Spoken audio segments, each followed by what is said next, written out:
Alright guys, I know it's been about a week and a half, maybe a little bit more, since last videos. I've been very busy overplanting food this year.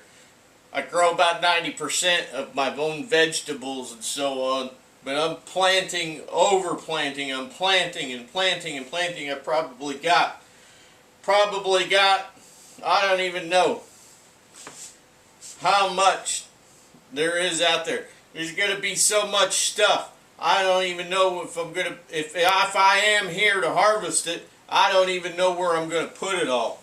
But I'm overplanting like this because if I end up getting raptured, because I'm a Holy Spirit filled Christian, if I end up getting raptured soon, then there'll be stuff here for people that didn't believe in Jesus and didn't listen to the message beforehand.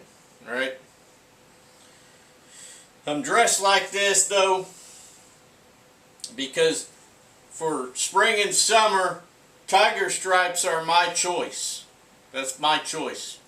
One thing about tiger stripes you got to remember is they work best in shadowy canopies, right? Not out in open fields.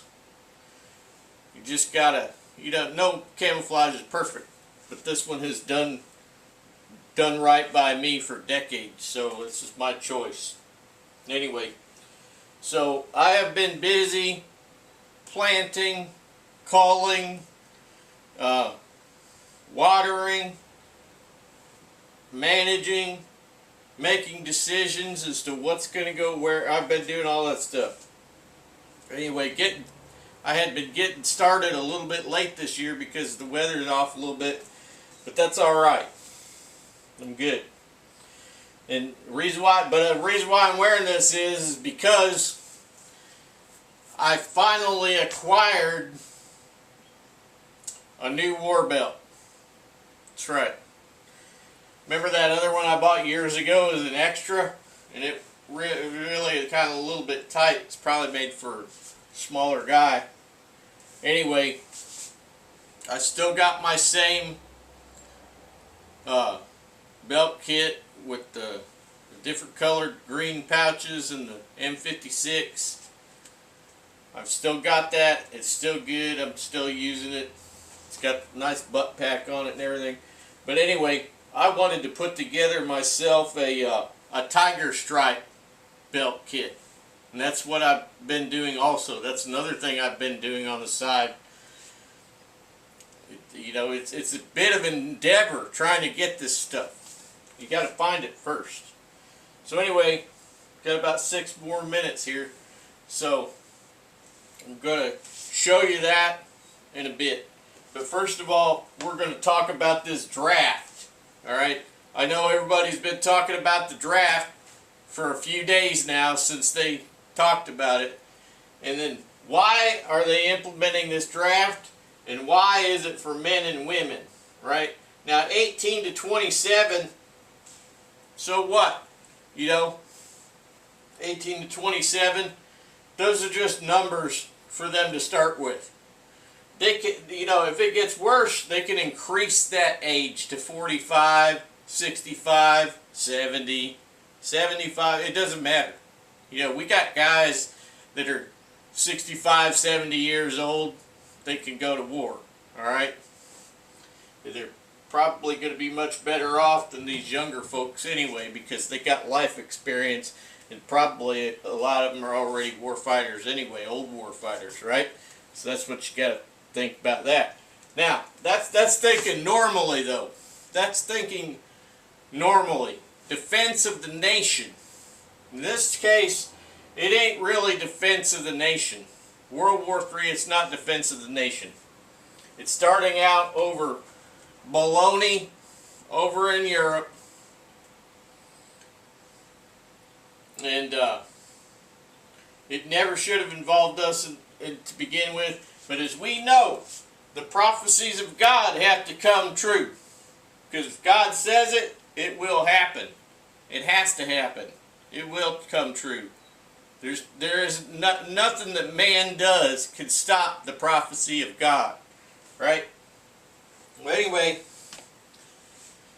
been harping on this revolt for a few years now, about 3 years, 2-3 years. That's coming. We're on the cusp of it right now. We are on the cusp of the revolt. Why are we on the cusp of the revolt? Because I'm already seeing it start. It is already starting with this draft thing. This 18 to 27, these young people, they don't want to go into World War III just because some clowns, okay, decided that we were going to go and fight for Ukraine or whatever. They don't want to do that. And it's not really justified anyway. None of that stuff was justified. Throwing money at Ukraine was not justified. They're just money laundering. It's just a bunch of stuff that doesn't affect the regular people. Right? So, a lot of these people and the parents of these people are already revolting against this whole idea. Well, I'm not going over there. I don't support my sons and daughters going over there because it isn't a just war. It's not correct. It's not self-defense against our nation against other, the enemy. It's not. When was Ukraine our ally? You see what I'm saying? I mean, I know a lot of guys, former military guys, are going to Ukraine because of the adventure and all that. And believe me, guys, I've been there and I understand. Okay? But this is a totally different animal. This is a different animal. We're talking about the United States government is in tatters. Okay? Tatters. It is not what it was decades ago, even 125 years ago. It is not what it was then. Okay? It is totally communist now. There's no more Democrat, Republican, Republican, Democrat. No.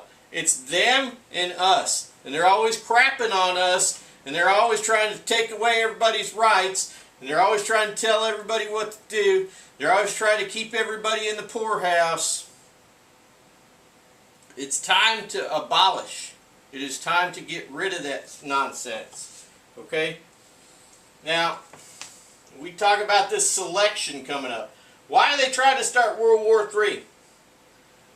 They're seem to be trying to get it started before the selection. The selection, that's what I call it, is coming up November. They do not want Trump in that Oval Office. They do not. They've been using lawfare against him already to keep him out of that Oval Office. Right?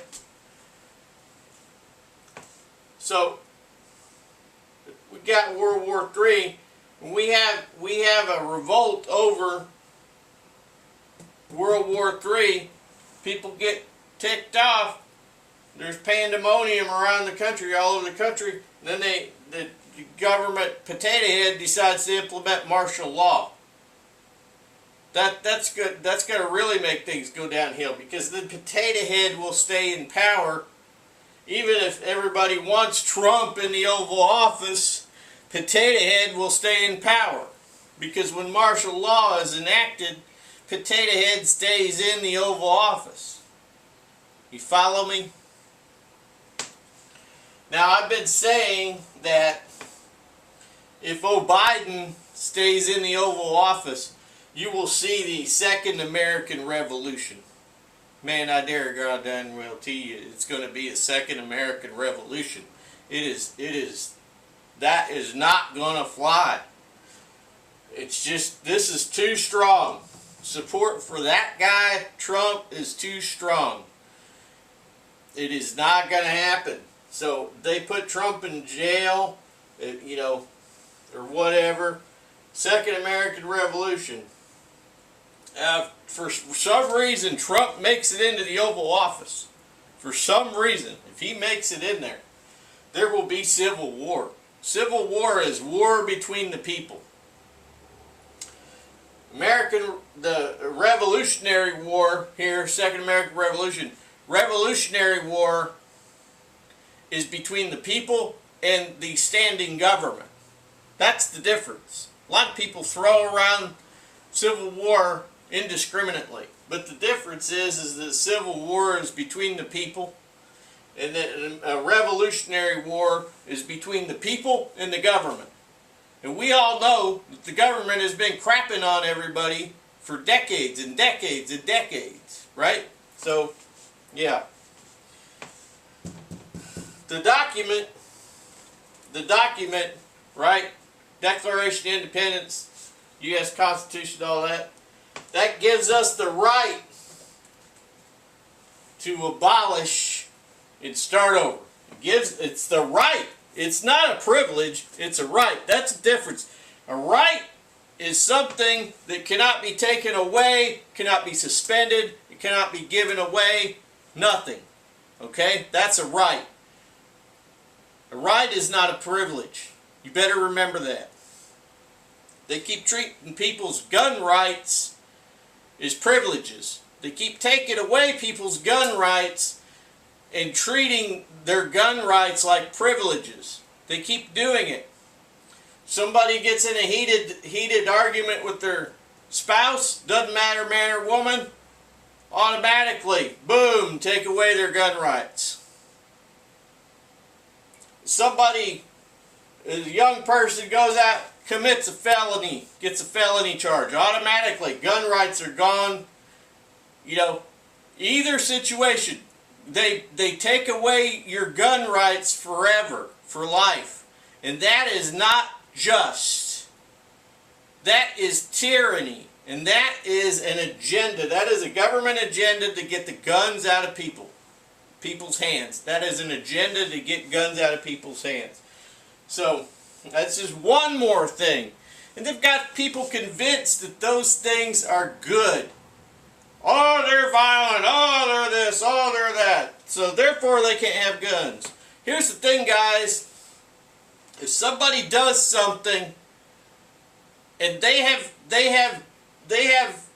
let's say, they said, well, we're going to give you probation, or we're going to put you in jail for a little while, or whatever, and then once it's over, it's over. You go back into civilian life, and you try to lead a normal life, but they won't let them have guns anymore. They're holding their rights back, right?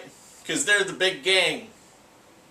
They're saying you don't have that right no more. No, that's not what the Constitution says. The Constitution doesn't say that if you got convicted of a felony, it doesn't say, well, if you got convicted of a felony, you don't have this right anymore. It doesn't say that. Or if you got into it with your old lady, and you went, the cops came and got you, they're convicted you of a domestic dispute.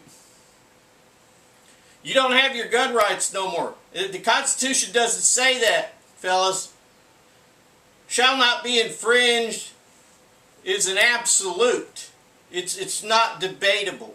Shall not be infringed. Okay? And one of the founders said before, no free man shall be debarred the use of arms. Okay? What that means is that if you're free and walking around in public, that means you're obviously safe enough to be around the regular populace, and you are entitled to your right. Okay? Whether you like it or not. Whether you like it as a viewer or not, everybody is entitled to their gun rights regardless.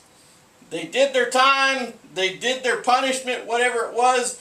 If they're free and clear to go back in with the rest of the people in the population, then they're safe enough,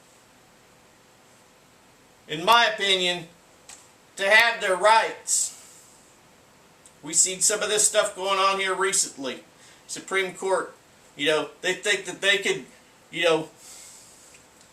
change the Constitution around however they want to say it. They want to interpret. There's no interpretation needed. It's free. It's cut and dried. It's cut and dried. No interpretation is needed. The Second Amendment is very clear. The First Amendment is very clear. All the amendments are very clear. They're rights, inalienable rights. And if you disagree with me, well, oh well. Doesn't bother me any. So, yeah. I'm going to come back in another one. I'll see you there.